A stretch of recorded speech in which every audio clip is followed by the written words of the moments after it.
Break के बाद एक बार फिर से आपका स्वागत करते हैं और न्यूज स्पेशल में विशेष सत्र पर चर्चा जारी है, क्योंकि इस वक्त उत्तराखंड की राजधानी देहरादून में विशेष सत्र का आयोजन हुआ है। सदन की कार्रवाई अभी भी लगातार जारी है। नेता प्रतिपक्ष यशपाल आर्य इस वक्त संबोधित कर रहे हैं। क्या कुछ कह रहे हैं आपको भी सुनाते हैं।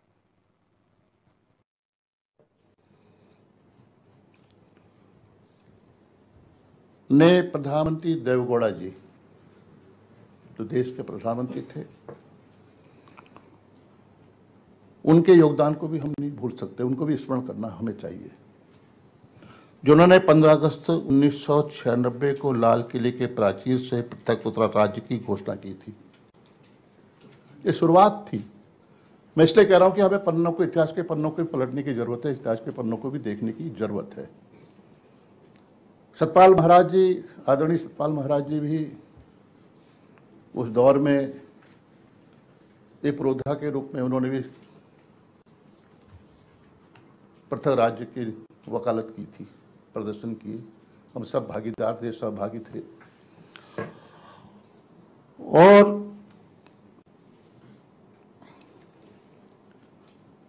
देवेगौड़ा जी ने जो घोषणा की उसमें पंडित नारायण दत्त तिवारी जी का महत्वपूर्ण योगदान था। तब इंद्रजीत गुप्त ने पृथक राज्य का मसौदा भी तैयार कर लिया था। ये इतिहास के पन्नों में माननीय अध्यक्ष जी, लेकिन राजनीतिक कारणों से मसौदा कैबिनेट में पारित नहीं हो पाया।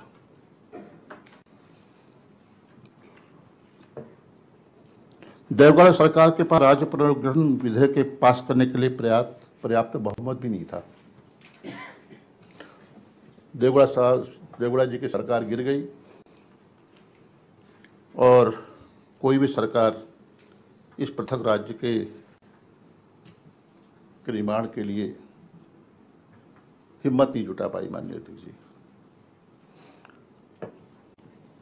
वर्ष 1999 में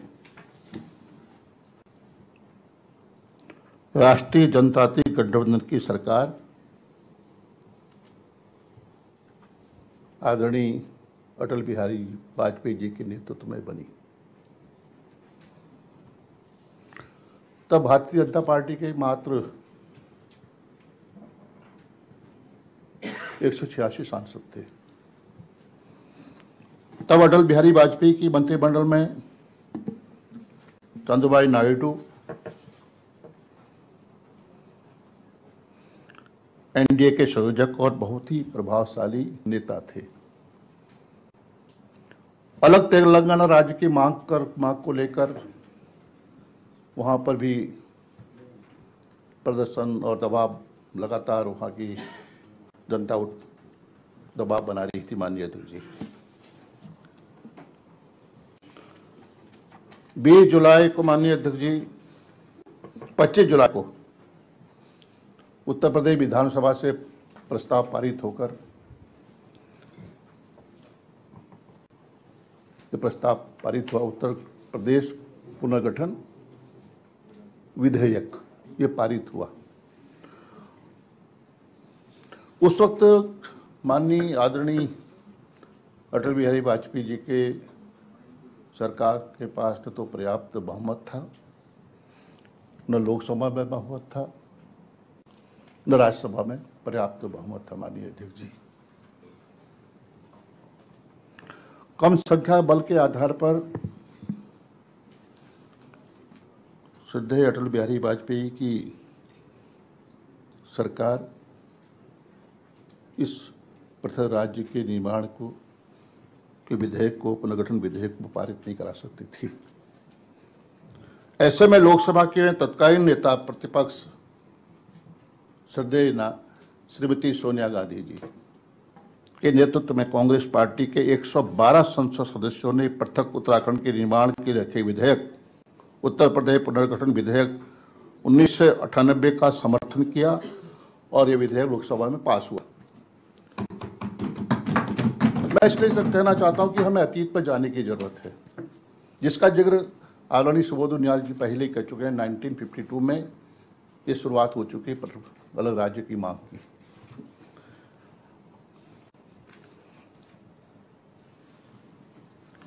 और यह भी सच है, बिना कांग्रेस के समर्थन के राज्यसभा में पृथक उत्तराखंड के निर्माण हेतु प्रस्तुत उत्तर प्रदेश पुनर्गठन विधेयक पारित नहीं हो सकता था माननीय अध्यक्ष जी।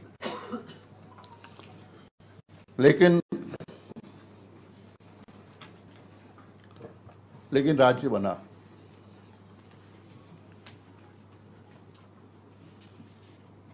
सत्ताईसवां राज्य बना माननीय अध्यक्ष जी उत्तराखंड राज्य, जो शहीदों का सपने थे माननीय अध्यक्ष जी, शहीदों के सपने थे, आंदोलनकारियों का संकल्प था, उसके जो उन्होंने कहा, जो नारा लगा माननीय अध्यक्ष जी, उस वक्त की आवाज थी, कौदा झिकोरा खाएंगे, उत्तराखंड राज्य बनाएंगे।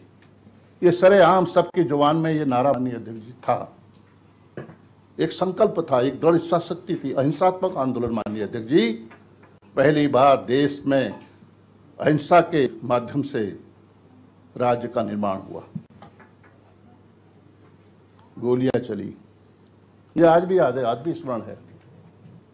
खटीमा गोलीकांड 1993-94 मैं खटीमा से एमएलए था। शाम का वक्त था, मेरा आवास हल्द्वानी में है। मालूम हुआ कि खटीमा गोली चल गई है, 5 लोगों की मौतें हो गई, 5 मौतें हो गई माननीय अध्यक्ष जी। और पहली बार इस शांत प्रदेश में, इन शांत जिलों में पहली बार कर्फ्यू देखने को मिला। यशपाल आर्य ने कर्फ्यू तोड़ा, दहशत का माहौल था। मुलायम सिंह की सरकार थी,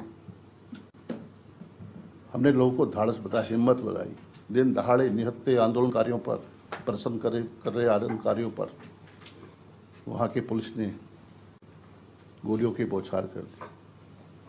वो कौन लोग थे? कौन लोग थे वो? ये जाति के थे, हर धर्म के लोग थे माननीय अध्यक्ष जी। पहाड़ के लोग थे, सिख समाज के लोग थे, पूरब के लोग थे, मुस्लिम, ये मुसलमान की भी उसमें हत्या कर दी गई। ये विभत्स रूप भी हमने देखा, मंसूरी का गोलीकांड, रामपुर तिराहा का गोलीकांड। ये कहानी है माननीय अध्यक्ष जी, संघर्षों की कहानी, बलिदान की कहानी, त्याग की कहानी, ये कहानी है माननीय अध्यक्ष जी। तब राज्य का निर्माण हुआ और प्रथम निर्वाचित सरकार श्रद्धेय नारायण दत्त तिवारी जी, उन्हें, उनके नेतृत्व में सरकार बनी। उनका विजन स्पष्ट था माननीय अध्यक्ष जी, उनका दृष्टि, उनका विजन, उनकी सोच, हमने उनके साथ काम किया। लंबे समय तक यशपाल आर्य ने कार्यकर्ता के रूप में काम किया, एक कार्यकर्ता के रूप में काम किया। और लक्ष्य था माननीय अध्यक्ष जी सबके सामने, आदरणीय नारायण दत्त तिवारी के सामने लक्ष्य था, शहीदों के संकल्प को, शहीदों के सपनों को साकार रूप देने के लिए हमें आगे बढ़ना है, उस लक्ष्य को छूना है। माननीय सुबोध जी ने कहा कि विशेष पैकेज मानते हैं, इतना बड़ा कद उस शख्सियत का, इतना बड़ा कद, जिन्होंने जिन अधिकारियों ने उनके साथ काम किया है, जिन नेताओं ने, कार्यकर्ताओं ने उनके साथ किया है, वो समझ सकते हैं किस तरह का व्यक्तित्व उनका था। व्यक्तित्व भी था, कर्तृत्व भी था। तो विधानसभा का विशेष सत्र जारी है और जिस तरीके से लगातार संबोधन का जरिया भी यहाँ पर देखने को मिल रहा है, और अभी आपने नेता प्रतिपक्ष यशपाल आर्य को भी सुना, और लगातार सदन की कार्रवाई भी इसी तरीके से जारी रहेगी। हमारी लगातार नजर बनी हुई है, पल पल के अपडेट के लिए आप बने रहिएगा H9 24/7 के साथ।